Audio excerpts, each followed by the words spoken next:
And we're back. Hello, everyone. To define the laws of creation would have been no small feat, even for the Ea. Nay, having eternal life and hence no sense of haste would only have made it harder. Such tremendous drive for knowledge they must once have had, and I struggled to reconcile it with the listless beings before us. Whatever answers they found, it did not bring them happiness. Like her master, Ishtola seeketh the truth of creation. How will the truth of the Ea, who uncovered all only to desire the end, fall upon her ears? You may be intimately familiar with the problem, know it like the back of your hand, yet be powerless to solve it. In the course of my struggles, I've often been made keenly aware of this fact. I wonder, have the Ea never felt the same frustration? It's true that a lack of knowledge can beget fear. Therefore, in theory, by acquiring all knowledge, it may be possible to attain peace. But as Heidelin told us, all those peoples who attempted to free their worlds from life's woes met with failure, and the Ea are among them, as their presence here attests. The tale we are about to hear will not be a happy one. A fundamental truth. We will hear it, of course. Let us learn what has led to such an enlightened people to this indolent end. Where knowledge leads, with knowledge, with the O being an omega symbol. Ere we join the Ea, there is one trifling matter I would fain investigate. Miro, Grahatia, might I trouble you for your assistance? But of course. My thanks. We shall head outside the abode if you would kindly follow me. I don't know what mischief you are plotting, Oriange, but I trust you have our best interest at heart. The rest of you shall go on ahead to Elegia. Lest you worry, we won't start without you. Alright, time back to for a boss fight.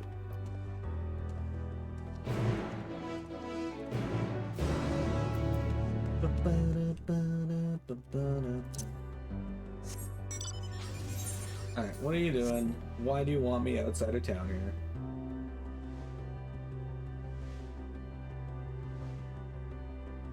How far does he want me? What the fuck? Oriange, again, why do you need me to head way the fuck over here, you sack of shit?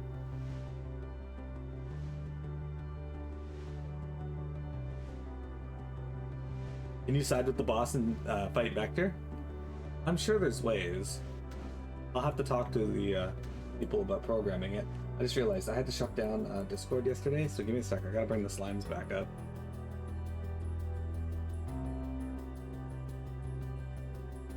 Oh, not Discord, Steam. Ah! He's making sure you're ready for Dawn Trail, walking 5 feet through it and speaking to NPCs. That's true.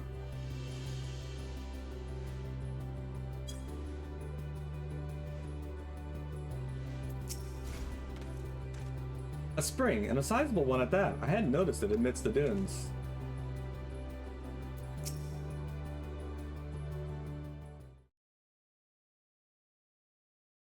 Aye, this place shall serve.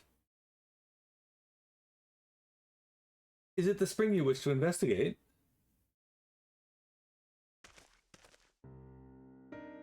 Pray forgive me, my friends, but there is naught to investigate. 'Twas but a pretense to speak to thee in private. You have undivided attention.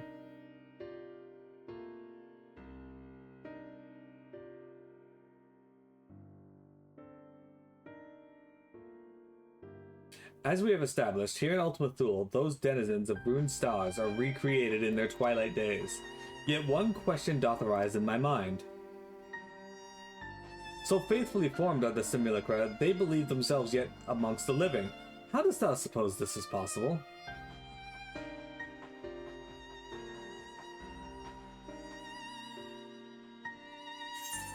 Medion has taken their hearts unto herself. Media made contact with them when they still lived.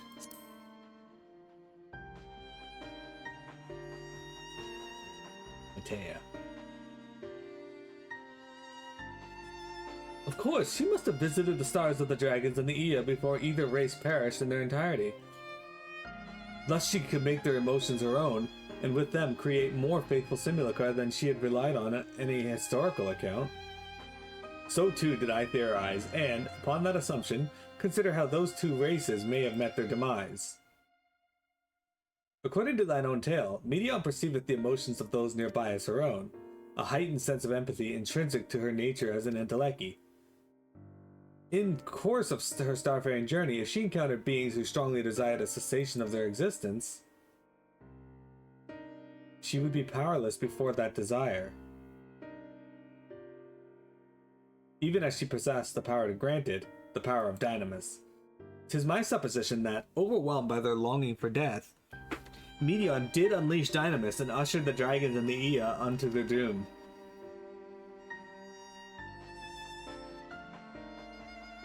Of course, such was not always the outcome. Full many stars did she find already lost to ruin. In order to create a terminus, however, the fervent desire for the end is essential. Therefore, should you struggle to find the way forward, pray ask yourselves this. In this place where you stand, whose is the soul that yearneth most desperately for oblivion?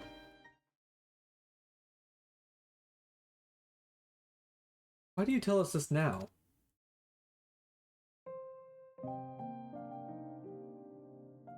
Ne'er again would I betray your trust. This pledge I did make to my comrades. In bringing thee into my confidence, I would remain true to my word.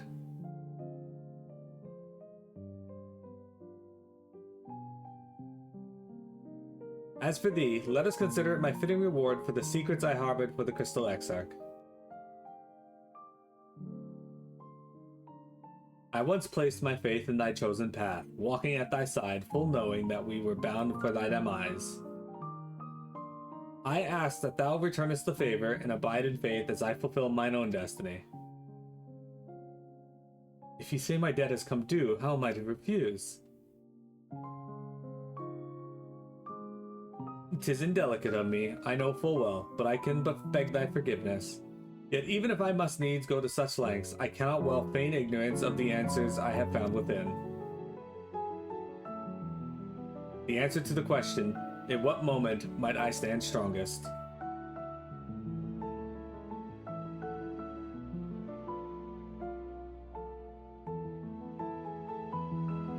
After all that we've been through, I will say only this. Do what you must. Do what you must and see your conviction through. I shall, my friend. I shall. Without further ado, then, let us go and join our comrades.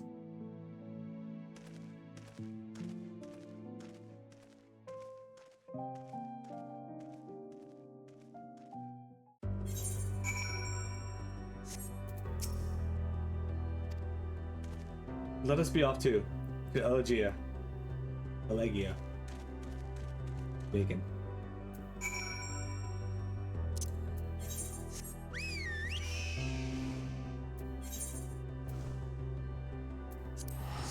I'm just gonna teleport over there. Save me a little bit of time.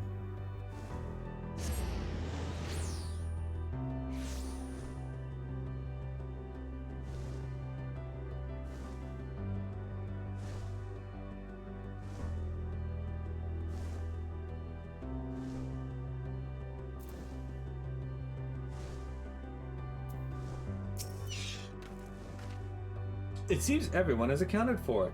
Shall we then?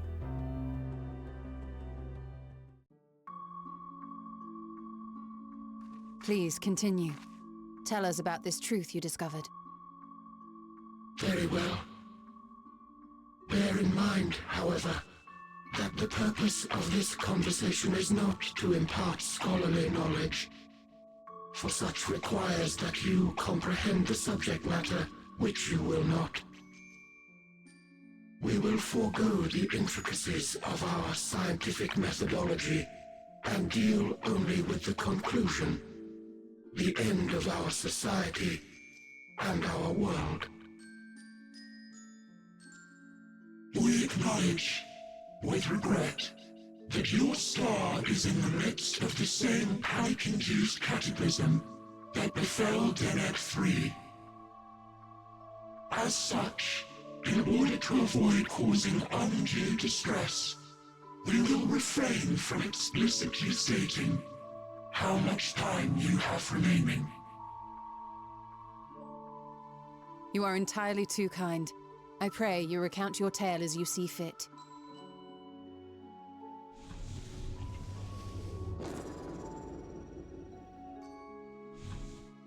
In the beginning, the universe was but a tiny particle. Then suddenly, this particle began to expand. Having remained entirely in the bounds of your star, the phenomenon may be difficult for your kind to grasp. But this expansion has since continued unabated. Speculating that the universe could not grow indefinitely, we sought to learn what might occur, and made a worrying discovery. The stars will continue to spread apart, as will their finite thermal energies. Eventually, all heavenly bodies will grow cold and freeze. No new stars will be born, and the universe will enter onto an eternal ice age.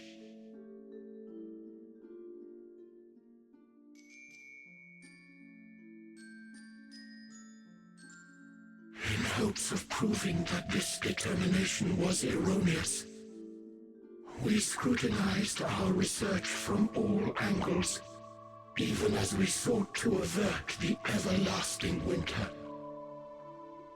The endeavor proved fruitless. So infamously so, in fact, that it became synonymous with vain effort.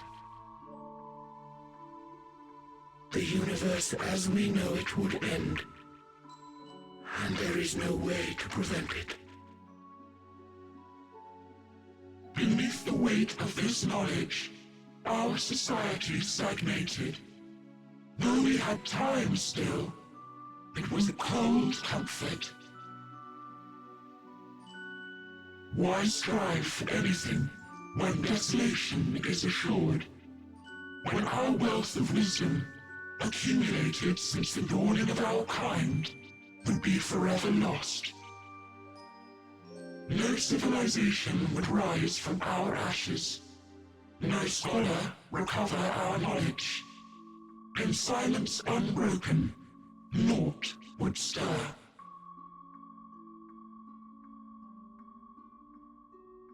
Intellect was once our pride. Overnight, it became our shame. Our works, monuments to futility. Immortality, our greatest invention, became a source of suffering. Rather than suffer on, many chose to unmake themselves by means of etheric exsanguinators.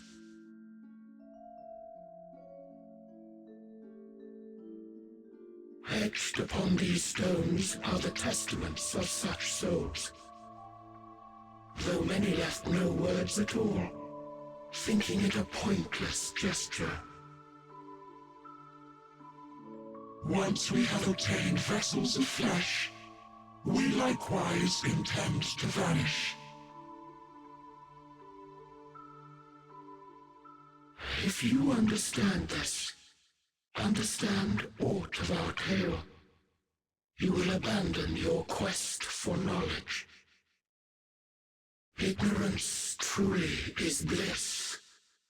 If you would cling to your illusory happiness, remain primitive and pure. It is the only way.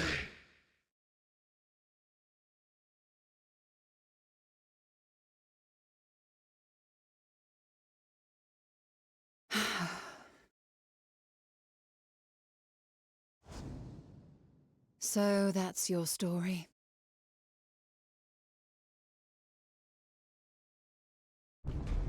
While I appreciate your advice, I will not heed it. Convinced though you may be of this truth, it is yours and not mine. Indeed, truth, I have ever believed, is in the eye of the beholder. Are you suggesting that we have reached a faulty conclusion? That our science failed us? Hardly. As you yourself said, the subject matter is beyond my comprehension. And that, I accept, is true. I do not possess the knowledge to prove or disprove your conclusion. In my mortal years, I doubt I could even approach the wisdom of the Air. But of one thing am I absolutely certain. I would not be happier in ignorance. Y'shtola, no!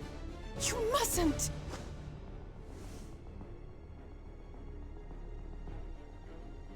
The most important lesson I've learned is that learning isn't simply passing one's eyes over words. Nay, it is when understood for oneself that knowledge attains its true value. This is what has sustained me, driven me onward in joy and wonder, in anger and sorrow.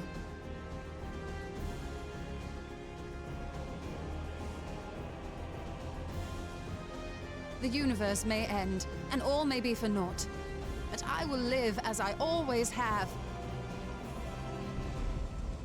I will always seek out new knowledge, and no conclusion of yours, no matter how grim, can dampen my desire.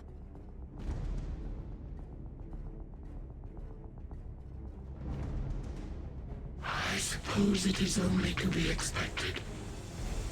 Their feeble minds cannot fathom the terrifying gravity of it all. But worry not. We consider it our duty to enlighten you, and we will not stop until you grasp the full extent of our despair.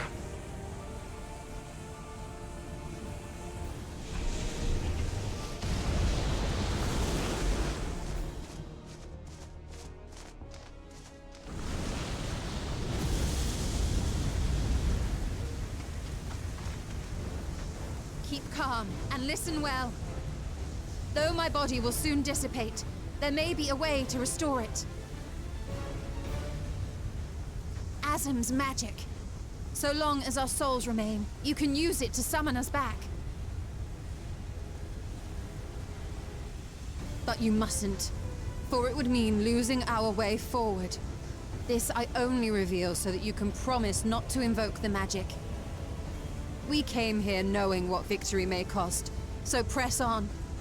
Press on, and do not look back.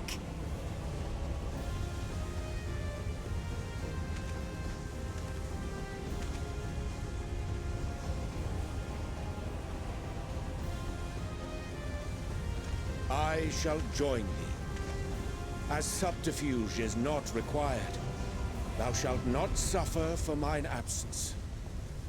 Riange.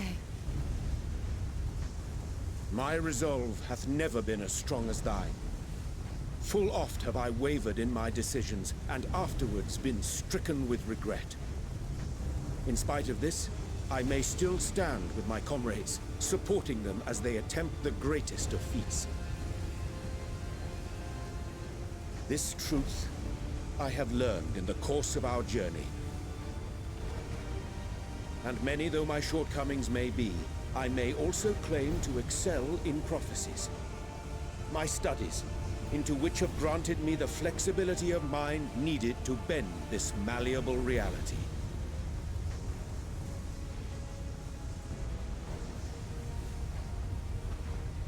Thus shall I hope that thou mayest have the strength to resist, and our comrades the strength to continue.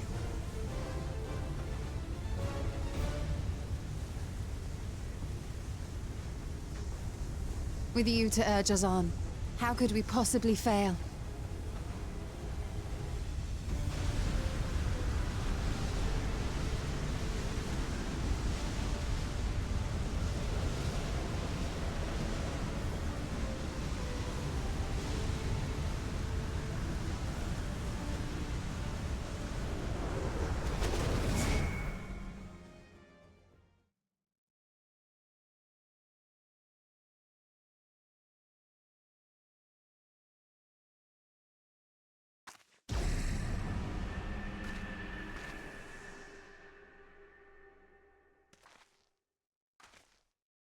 What's this?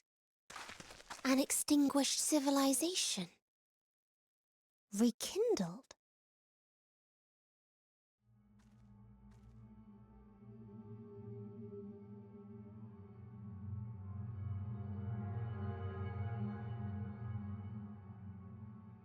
That's right. Our quest doesn't end here. We'll press on, and we will find you.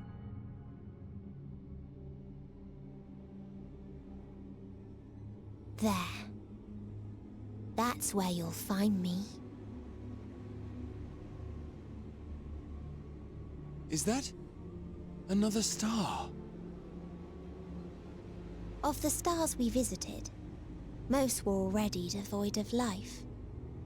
And where there was life still, the inhabitants wished for death. But even death, we learned, isn't truly the end. It is but a part of the cycle of rebirth.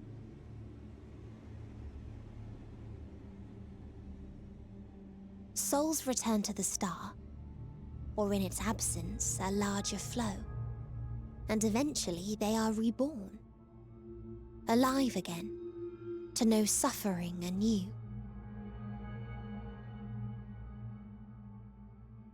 True salvation lies not in dying. It lies in not being born. This is the gift I would give to you. To all life on beautiful Aetheris. To that end, we created an egg wherein life cannot quicken. That dead sun. Attain it if you can, before your friends' emotions fade away, along with their protection.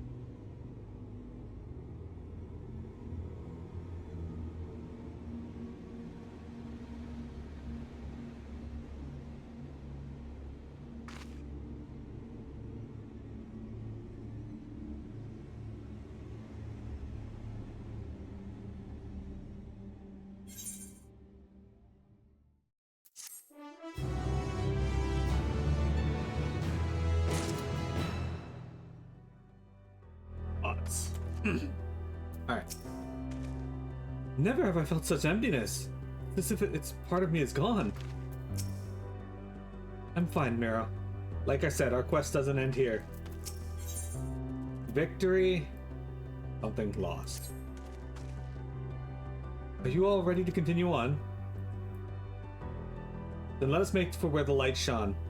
Ishola and Irianje have opened the way for us.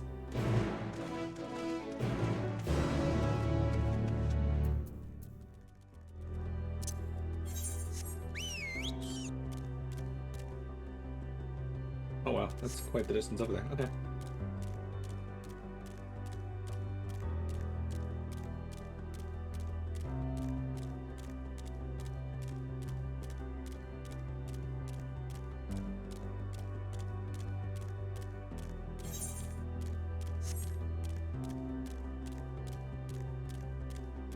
Look at these floating things. It's weird when I'm listening to this song because I'm always expecting lyrics to just start, and they never do because, well, it's an instrumental.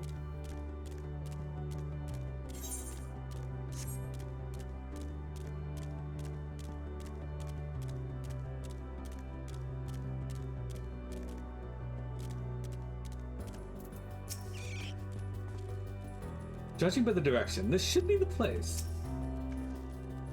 Some manner of device. If our friends awakened it, then it should be safe to use.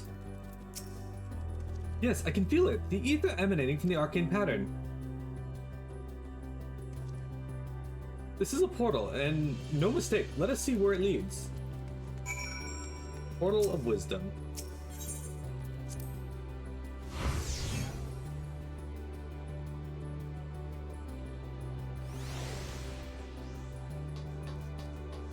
Oh, look at this.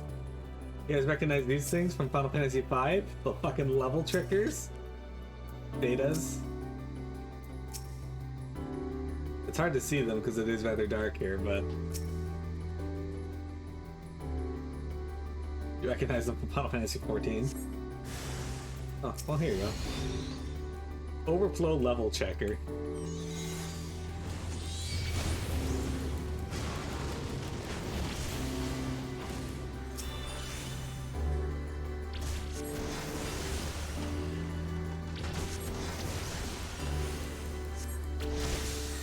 Oh damn, 12,000. Look at it. Okay, then we're gonna wait for our comrades here. Okay, so this area would have had a little more impact if we had have done a certain raid series from Stormblood, but I'll explain it as we get through it.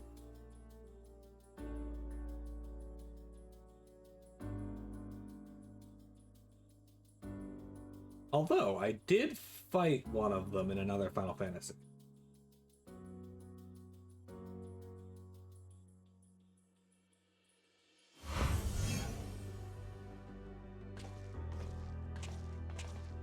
Chicken tenders. Yes, indeed. Chicken tenders are starting to fry. Amazing! Yet another civilization. Attacked as soon as you arrived? Not the most welcoming of places, is it? We must try to find denizens who are amenable to conversation. We should also get the lay of the land, see how far we can go.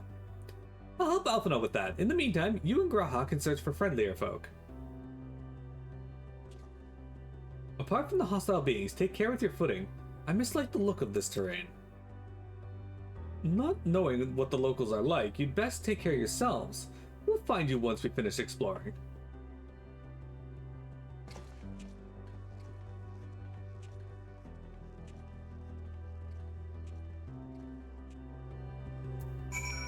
Alright, Graha.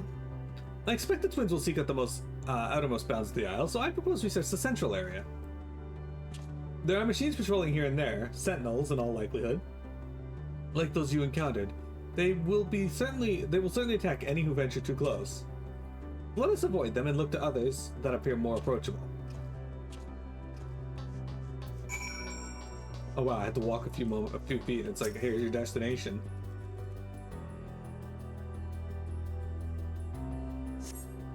You see naught but patrolling machines in the area. They do not seem inclined to non-violent intercourse. We use a different way of describing that, please.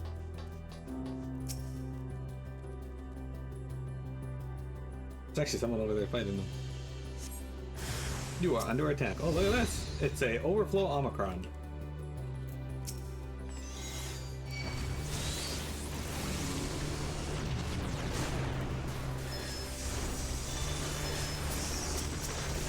Oops, don't want to fight that one.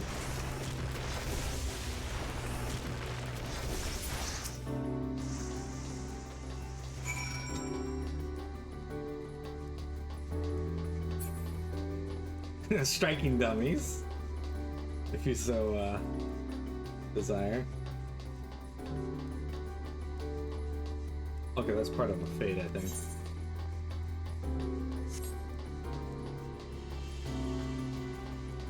But look at this auto turret. Not a very good one, as it's not destroying me.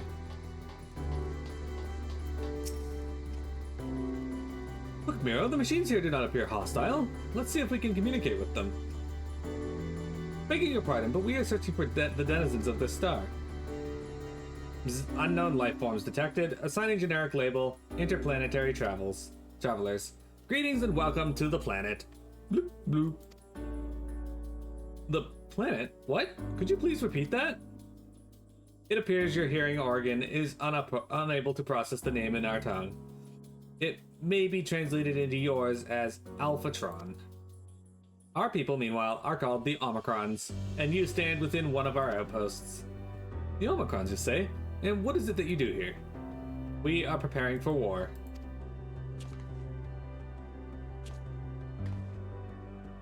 As we presently do not have a designated target, you have nothing to fear. Should your star become designated, however, you will be taken into custody and or terminated. Not a little frightening, these Omicrons, but at least they seem to be forthright. I will see what the others and I can learn, what else I can learn from this fellow. If you could try speaking with the others. Alright, before we do that, guys, we're going to take a break and then we'll have the last 30 minutes of today's stream.